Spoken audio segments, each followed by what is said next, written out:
Amy Walker, 1800 Huff. My daughter is the one who spoke to my beautiful daughter, Richard. She owns Weather Shins in the mall.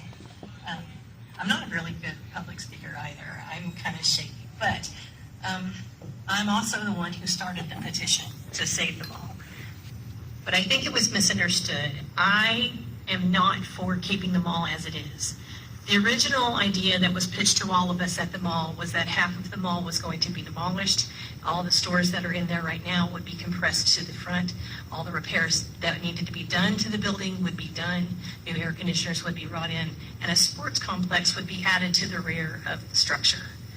Instead, now we're hearing that it will be completely bulldozed and there will be apartments and limited shopping and a stadium.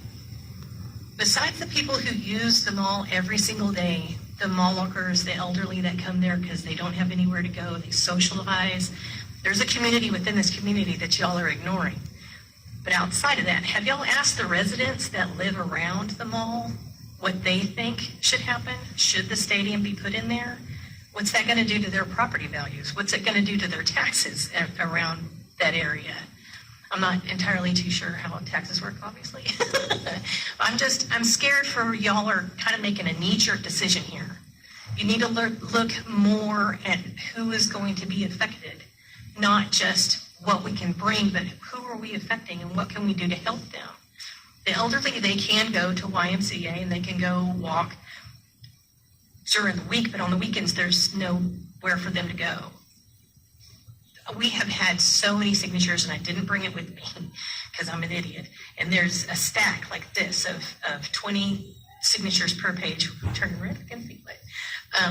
20 signatures per page of people who are begging you to do something different, and not even people who live in this community, people who live outside in Vernon and in Henrietta that come here because they love going to the mall.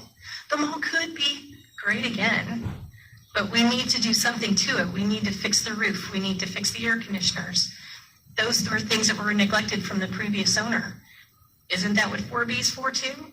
Doing renovations on a facility that has, or a building that has been in the community for as long as this one has, especially one that's historic, one that saved people in 1979. And we can do something to make it better. We don't have to absolutely destroy it and put something in. And frankly, I don't think we have the demographic to support the kind of shopping that y'all are wanting to put into that shopping center. How much are the rents going to be?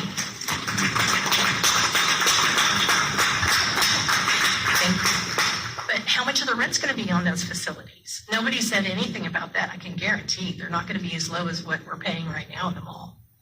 The mall has been great. And my daughter said her sales went up 84% in the first month, and they have maintained that. I really don't see that happening in any other area. We were in downtown for six years. We were downtown. They kept promising renovation and revitalization of downtown. Instead, we got toddler benches in the park and a WFTX sign when we could have had an amphitheater right there in the park, when we could have had lighting hanging, we could have had a grand archway, things to make it more inviting. But they skipped on all of that. How we know what you're going to do to this property isn't going to be the same that happened to downtown? Why can't you put those funds, that massive amount of fund into downtown? We need a center of tourism, and honestly, I really don't think that people are going to come from another city so they can circle the stadium and say they saw the great stadium in Wichita Falls.